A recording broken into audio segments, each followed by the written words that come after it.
I'm Kristi Mohn, and we're back for another version of Coffee Talk. And this time we have Becky Nurnberg. She is the Executive Director of the Emporia Community Foundation. Welcome, Becky. Thank you, Kristi.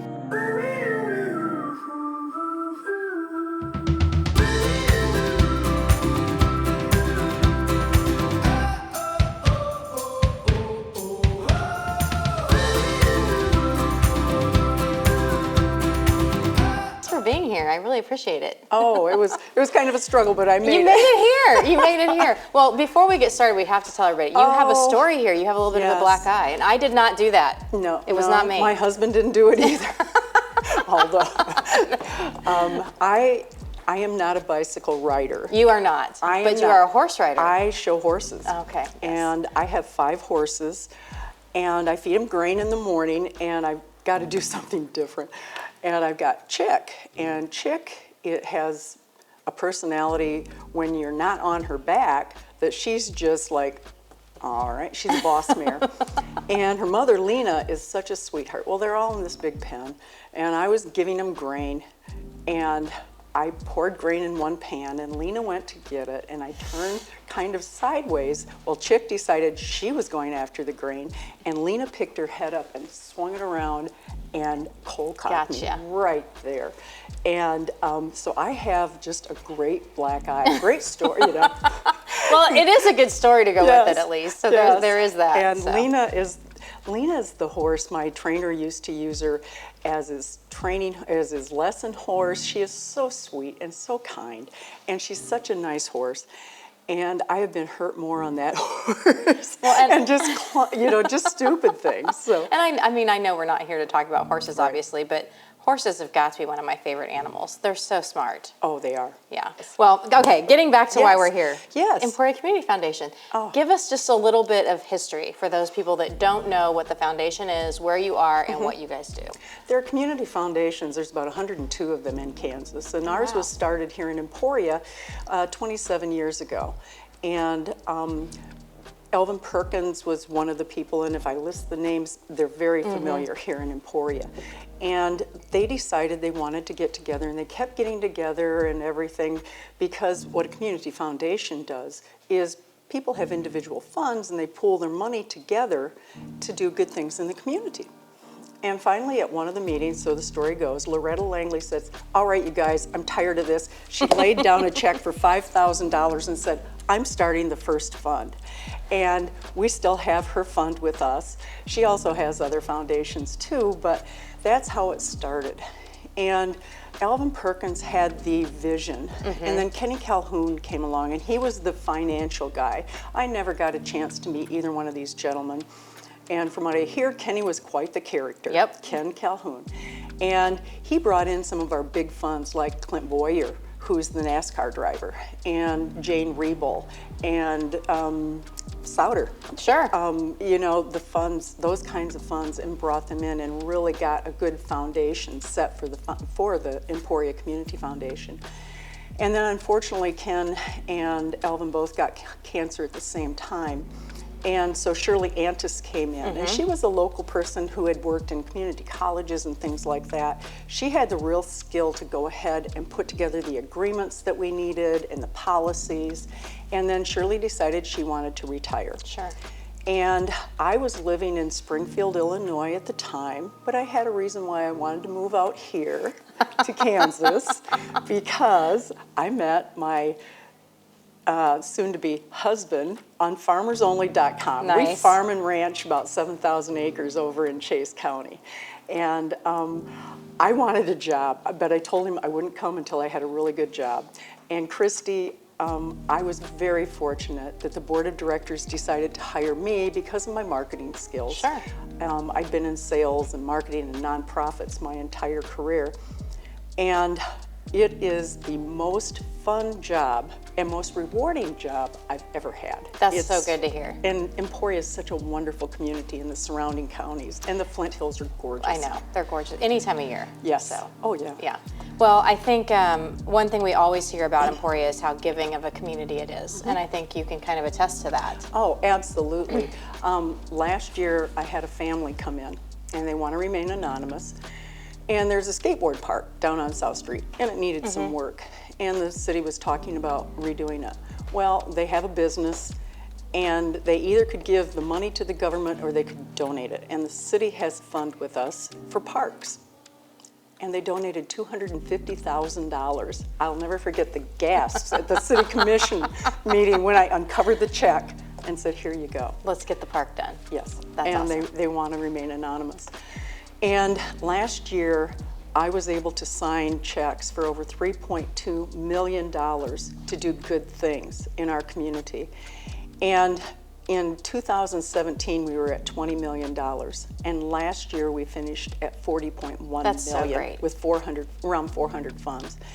And of course, with the stock market the way it is, things have tumbled a little bit, but we continue to have people come in and organizations have funds with us because people trust us. We're Sure. audited, we're nationally accredited, and we're able to take assets. So we had one gentleman with a fund this last year. He emailed me on Christmas Day. He had an idea. And so I got back with him, and he'd helped some people in his community get their felonies expunged. Oh, okay. And so he wanted to make a donation to the Kansas Legal Services to help. Well, he'd contacted them and they were thinking $50, about that. You know Rich Porter. And Rich Porter donates soybeans to the Community Foundation. He takes them into the Miller elevator and says, these are going to the Emporia Community Foundation. He ended up giving $75,000 to the Kansas Legal Services for people with felonies to get their records expunged. And I had a gal call me today and she said, I want the gentleman's name so I can send him a thank you letter. Oh my gosh. She said, my whole life changed after I was able to get those felonies off my record. And she said, I can't be more grateful. That's amazing. So, that's amazing. Yes. Well, you guys have, when did the match day tradition start? When did that begin? This will be our 9th year. Okay. And Year it's- number 9, that's great. Yes, we started back, 9 years ago. And Shirley and Lonnie had this idea, Lonnie's our financial officer now, of getting groups together and getting some funders and matching dollars. And it's a percentage, it's not dollar for dollar. And they had 15 groups that year and they had $15,000. And they raised $65,000, around $65,000. And it just kept growing and growing. And they had it out at the mall, and people could go out and visit with the different organizations. And it's just continued to grow. And in 2020, we couldn't go to the mall because of COVID. Yeah, I was we like, 20, oh yeah, duh. Yeah. We had this little thing going on. Memory. We don't have to wear a mask now. Exactly. And But yes. so what we did was, you and I talked earlier, I have a television background. And so I contacted local photographer Dave Leiker and I said, I I want your green screen. He said, Becky, I don't have a green screen. I said, when you get your green screen, we're gonna video all of our organizations. And by this time we had 25. That's so great. And so we do videos now and we have a website and we are able to go ahead and we promote them on Facebook, and we have the different organizations that go ahead and they apply, and they're the smaller organizations too. It started out with, I think it was a $50,000 operating budget. We raised it up, it's been going up. This last year was $175,000. And we have every county represented except for Coffee County that we work that with. you service, okay. And so they work very hard. We don't go out to the mall anymore. We have it in our office, so we don't have to haul our computers all out there. I don't have to worry about all this cash and all this money out there. And we allow the match day groups to raise money ahead of time. Last year we had 25 organizations and $60,000 in matching funds, and we raised over $455,000. And the top group was Kent Schnackenberg with Team Schnack, who raises money and promotes learning and helps out kids with type 1 diabetes. And he raised $65,000 last year. That's great. The same that the whole all the organizations raised the first year. And so this year being year number 9, how many groups do you have that are participating? Well, our committee looked at all the applications. Okay. And they went through them, and it came down to 28 organizations. And they couldn't agree on who not to allow in. And so they said, okay, we'll take all 28. So we've got 28 organizations this year. 9 of them are new. And we have $70,000 this year in matching funds. Great, great. So, yeah. And it's going to be November 14th. When does it kick off? When can you start? We allowed them, you know, the bottom line was I knew they were collecting money. I just, even when they were out at the mall, I knew they were collecting money. And so, you know, and I knew they were. And then there were some groups who were like, we can't raise any money until that day. Yeah. And so we let them collect money starting October 3rd this year. Okay, great. And so we got contacted today. One group got a check for $10,000. Oh, great. We'll only match the first 1,000, but they still get that towards their total. Sure, sure. And we've been having people come in with checks, and they can donate online. We have our match day website that they can donate online the actual day of. And I always get up, Kristi, as close as I can to midnight because I want to be the first one to donate online. And I got beat last year. It wasn't me. So it was like 12:30, I'm donating. And then I went in the office, I was the first one, right? And Lonnie's like, no, there was somebody at 12:01. Oh my, that's fun though. Yeah. How fun, that's Yes. great. So we're gonna have it again at our office. And our office, our address is actually on Commercial Street, which a lot of people consider the main street of Emporia. Our office actually faces the alley. And I like to tell people we have the prettiest entrance in the whole alley of any of the alleys in town.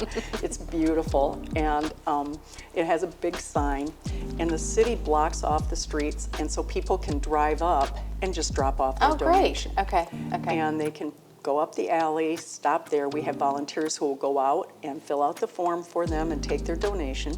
They can donate online. They can bring it on in. We've got a beautiful office. Okay. And they can bring it into our office if they want.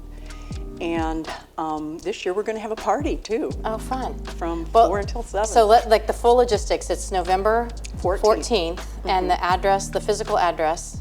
The physical address is 527 Commercial, Suite B. Suite B, okay. So people So right on the corner of 6th and Commercial. And they can come, and 4 to 7 is the?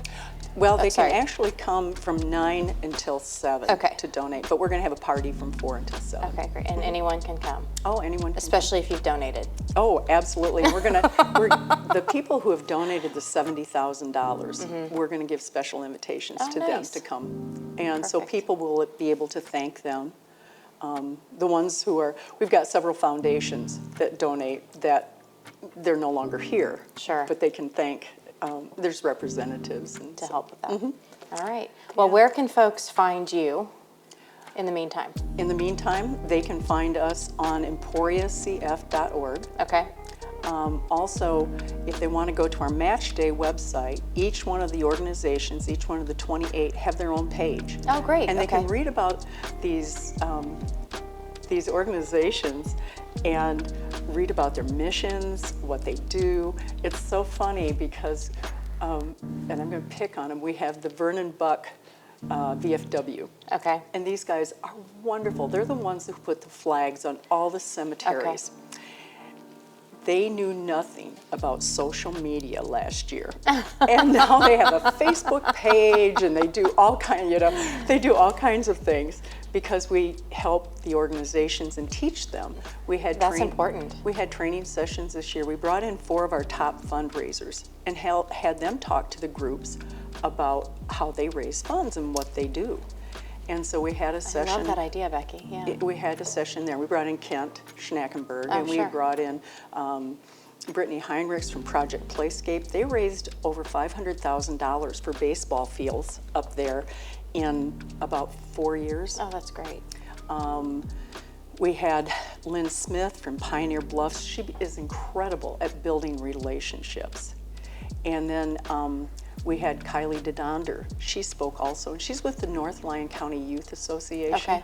They're the only preschool for kids in northern Lyon County, and they have people coming from all over. And they've redone the school up there. It's so pretty, it's so nice, and they do such a great job. And Kylie is very, very good at communicating.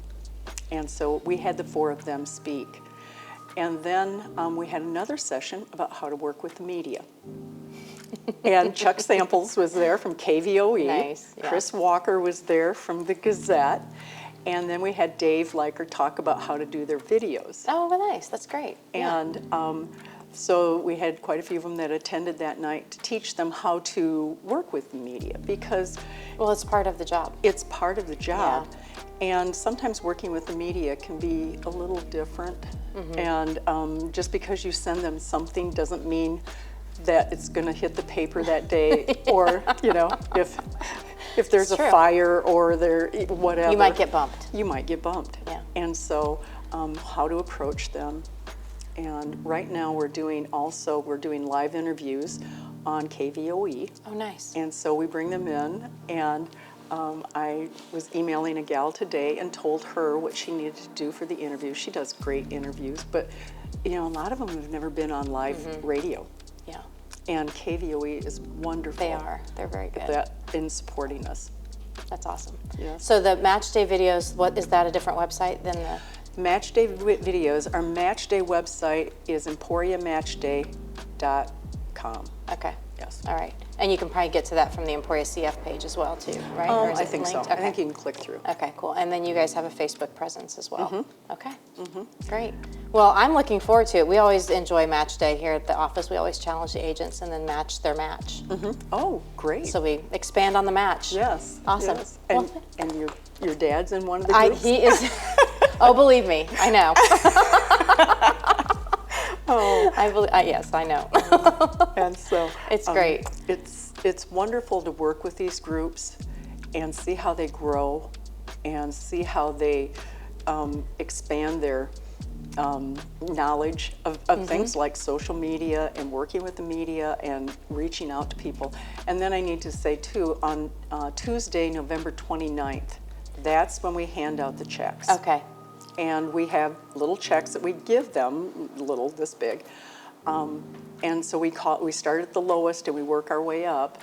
And it's fun to sit there and watch people pace back and forth because, they don't know when they're going to be. They don't know when they're going to get their check. Yes. Oh, that's fun. That's fun. And we work our way up to the top, and then we have a big check when we announce the total amount. And that's open to the public to come Okay. out. We're going to be in front of the movie theater at the Flint Hills Mall. Okay. Awesome. Well, obviously, I think Emporia is super lucky to have the foundation. And obviously super lucky to have you. So thanks. Thank you. Farmers.com? Farmersonly.com. Farmersonly.com. I'm obviously not on this. Cattle and crops. Well, there you go. Thanks, Yes. Becky. We really appreciate you joining us. Thank you, Kristi. I'm Kristi Mohn, and thank you for joining us for this month's Coffee Talk.